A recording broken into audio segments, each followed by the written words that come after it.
launch sequence initiated. No! Your standard is you'll date a guy for months, but until he starts providing for you, so paying for your rent, paying for your car, paying for your makeup, your insurance, your utility bills, you won't sleep with him until he starts doing that. You're a single mom.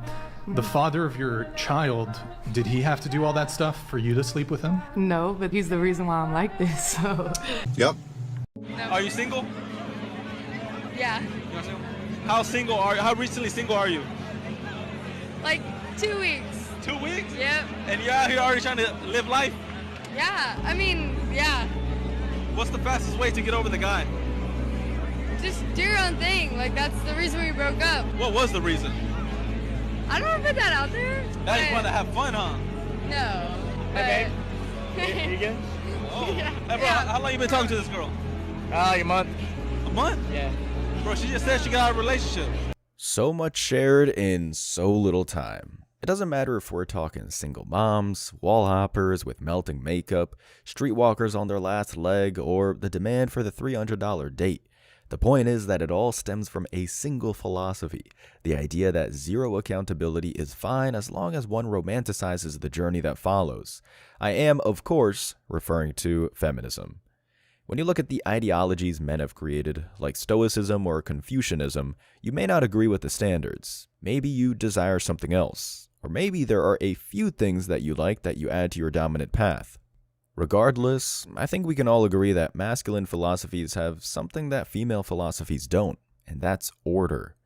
The rules are defined, the game is set, and men know that. If they don't play it the right way, there are definitive consequences that follow failure. For women, this structure no longer exists in their modern landscape, so they make things up as they go along, trying to define exactly what their purpose is, even though in the past it was well established. Check out this piece called Re-examining the Good versus Bad Girl Binary. Now, before I dissect this disaster written by Nadia Hamuda, obviously anything with the word binary in it is going to be ridiculous. The point is to show what exactly makes this line of thinking so flawed, that there's no way Western women will resemble anything dateable in our lifetime. Oh, Jesus, here we go. I was born in 1985, which makes me an old millennial by most standards. That means that I'm old enough to remember what life was like before Facebook, text messaging, the Kardashians, and the unforgettable ding of ICQ. I remember what receiving a primary and secondary school education as a young girl and adolescent looked like spanning the years 1990 to 2002. The height of the promoting women in STEM era. The time of grunge, girl power, and the aggressive "this is your brain on drugs" public service announcements. Rachel Leigh Cook in a frying pan, anyone? Get on with it. Perhaps most memorable from that era was the enthusiastic promotion of the idea that women can absolutely do it all, have it all, and that we are equal to men on all levels. You go, girl. A man's world? Bah, it's just as much your world as theirs. Politically, economically, socially, and with respect to sexual freedoms, we have the same rights as men, no more, no less. Now, this is something I've mentioned briefly before, and it's exactly why I harp on it frequently. This girl power garbage was effectively the ground zero for what we now see all over the internet. The lonely fans, single mom pride, all of it. It was the first seed planted. Notice how this chick Nadia thinks this was still relatively in line with traditionalism, and she at least, to some extent, understood that women weren't an oppressed demographic. The problem is, she was already, without even knowing it, receiving the fourth wave feminist IV drip that would turn women into doing silly girl power things to lighten up their room to this. So you do adult content, traditional content. How many scenes have you done? Maybe less than 50. It's a new guy every scene, or is it like you'll do repeat? Sometimes it's repeating. Okay. And you do scenes with men, with women, or? I don't do girls, I just do men. I started in May, so I was 19. And before that, were you doing OF, or it started about the same time? I was in nursing school, and I was doing OF in my senior year of college, because it was like, I couldn't be a CNA anymore, because it was like long shifts, and like nursing school's hard. Okay. So I started, and then I liked it, and then I graduated, and I was like, being a nurse, and I was like, this is so 30-year-old woman. I was like, I'm gonna go do. Now I'm like 20, and like, I have such a lovely time performing that it's like, sometimes I think I was like destined to be.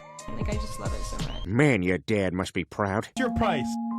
Probably around there. 10K? Yeah. What's your price? My price is like 15K to 20K. Okay. Like 50K, probably around there. I either for love or for money, and currently it's been for money. Oh, so you them for money? Good thing. What about money? Money's not important. Would you marry an ugly man? I've married one. This is the thing about a philosophy that builds and a philosophy that breaks. Feminism, in the way we now see it, started out in the seemingly innocent way Nadia's describing it. It didn't seem like a big deal because we weren't exposed to Cardi B spreading cheeks on live TV or some crazy shit like that. If Cardi did any of this stuff in the 90s, all of the US and Western countries would have gone ballistic. Well, maybe not France, but everyone else would have lost their minds. And that's the thing. Feminism is corrosive, or at least it used to be. It started slow, with small gestures of female empowerment, only to be revealed as a total time bomb in the 21st century. Let's keep reading. It was a world that held great promise. Call me naive, but I actually believed them. I trusted that these declarations were true since their espousers seemed utterly convinced themselves. I also assumed that equal rights would translate to equal treatment. Long ago, the four nations lived together in harmony. Then around 21 or 22 years old, it dawned on me that something was terribly wrong. There was an insidiously sexist, inegalitarian current that followed through my peer networks, family relationships, and the downtown McGill campus where I was completing an undergraduate degree in psychology. It even seeped into my love life. Oh no! This current became particularly charged when I, or other women around me, challenged a gender hierarchy that has privileged men since the dawn of the Neolithic Revolution, circa 8000 BCE, one that stipulates that men are the seduction initiators, the predators, and women the prey. The system is hypocritical because despite its theoretical support of sexual freedoms and daily bombardment of sexualized female images, it dictates that good girls don't have casual sex, they're not particularly adept at flirting. And channeling your inner Samantha Jones is just plain wrong. We had flipped the script, and they, our parents, peers, and romantic prospects, didn't like it. And boom goes the dynamite. Congratulations, feminists. Your IV drip of slow insanity infected the mind of Nadia here and made her believe that the world is a patriarchal cesspool filled with predatorial males ready to pounce the second they see an ankle. Bravo. Excellent job. That said, the girl power idea had already made its way in there, so there was no hope in the grand scheme of things. The fact of the matter is that Nadia was doomed from the start. She was already riding on the belief that sexual liberation for women was a saving grace, so embracing the Handmaid's Tale belief system was like, to fit the millennial theme here, putting a game into the Nintendo 64. The console was built to accept it freely. What's the worst date you've ever been on? Worst date? Probably with this one right here. Oh, shit! That one right there. Oh, this one's been around the block a couple times. So is this one. That's 50 Cent. That's 50 Cent. That's 50 Cent. Hey, we call it 50 Cent because you've been with many men. Many men.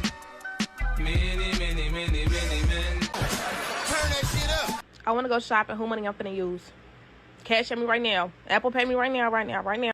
Lady, that leopard skin bonnet is the dead giveaway. Nobody is paying you anything. The other part of this article that Nadia hints at, and it's going to get dumber and dumber, is the concept of a good girl being a bad thing. Here we go. It started to become painfully obvious that, in matters of sexuality and intimacy, ours is a society that doesn't hold men and women to the same standards. To make matters worse, women's bodies are relentlessly policed and critiqued, objectified and sexualized. Mine certainly has been. We're not the same. By my late 20s, I had no more illusions surrounding the state of equality. Nevertheless, I still did not have the words to describe what I, and the women around me, were experiencing. When I discovered the term good versus bad girl binary in the Rewire news article, pop music's Good Girls Complex, it suddenly all clicked. Of your own mind. The good versus bad girl binary designates women as either chaste, pure, innocuous, and sweet, or seductive, promiscuous, feisty, and sour. Good women are attractive, but not particularly sexy, and are excellent wife and mother material. In contrast, bad girls are sexually charged and attractive, and thereby not wifey material. A woman can be either a Madonna or a horse, but nothing in between.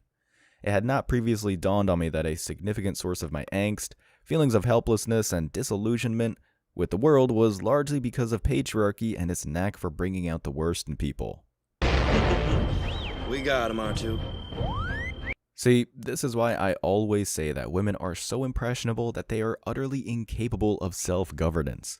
Nadia here took 3 steps into the temple of feminism and fell for it hook, line, and sinker.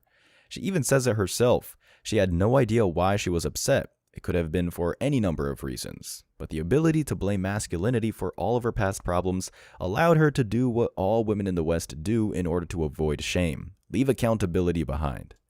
It wasn't that she made the wrong decisions, undoubtedly racking up a high body count, even if she won't admit it. It was because the civilization that allowed her all this freedom didn't approve of her behavior.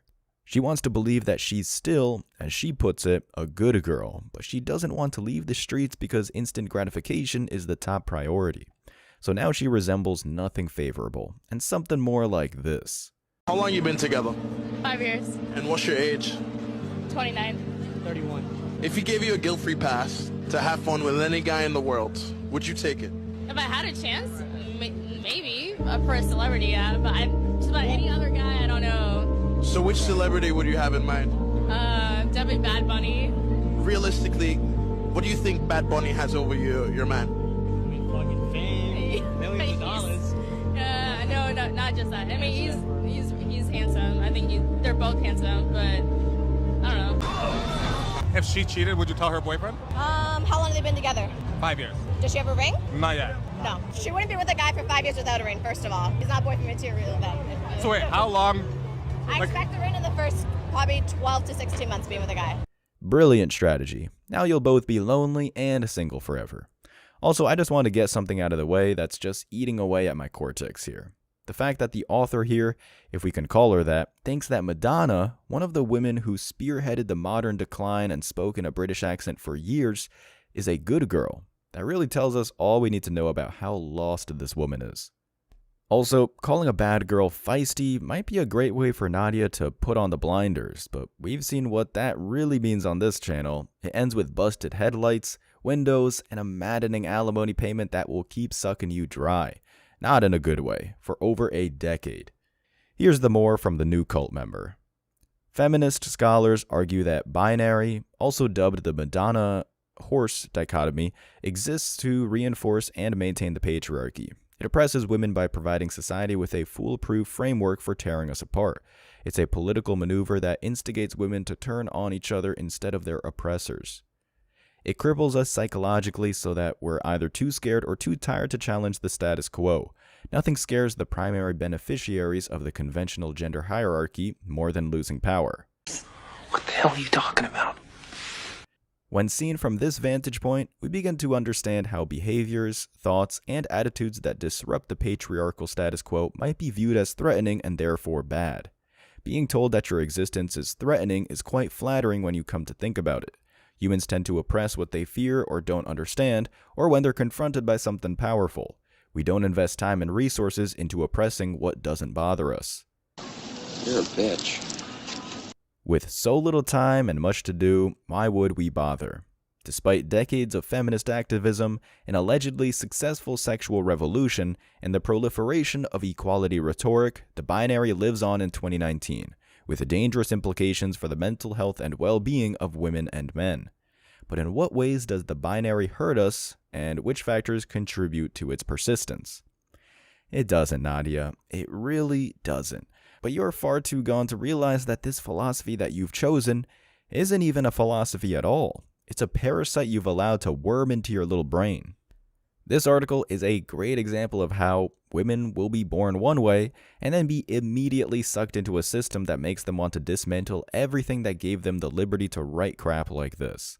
It's insanely ironic that she talks about the dangers of man, inspired by words on paper that was processed by men, using a laptop made by men, and all on a platform designed and coded by, you guessed it, men.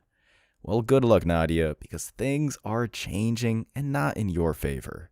Hi, what's your body count? 245, 250. You know what you remind me of? No, what? You remind me of a bus because it's so cheap anybody could ride you.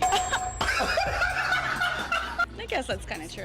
Oh shit, I did not expect that, you know. But can you make it clap though? Of course I can make it clap. Slow down, honey. Slow down, honey. I think I've been hit and I passed along to my homeboys, yeah?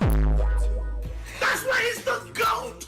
The GOAT! Yeah. If you see a woman back a car into a parking space, go the other way. That's a dude. That's a dude. If she backs her car into a parking space, I don't care what she look like getting out. That's a dude. If you bark on her, shut up, bitch. What you looking at? And she bark back, fuck you, nigga. If she get all puffed up, go the other way. That's a dude. How do you know this, Godfather? Human nature. When pressed, people tend to act like who they really are. And that's the honest truth. The only thing I'd add is that a feminist, once they join the ranks, is no longer a woman. But I wouldn't say they're a man. They're something else. Something that doesn't resemble anything that society can benefit from. Guys, don't bother trying to see what you can find if you still live in the Western world. Just bide your time. Nothing is worth this kind of headache. As always, I wish you tremendous success. Now it's your turn. What do you think? Let me know your thoughts in the comment section below. Remember that if you leave the best comment, you'll get $5. Thank you so much for watching. If you found value in this video, hit the like and subscribe buttons, ring the notification bell so you don't miss out on future uploads, drop a comment, and share it. See you in the next video. Till next time.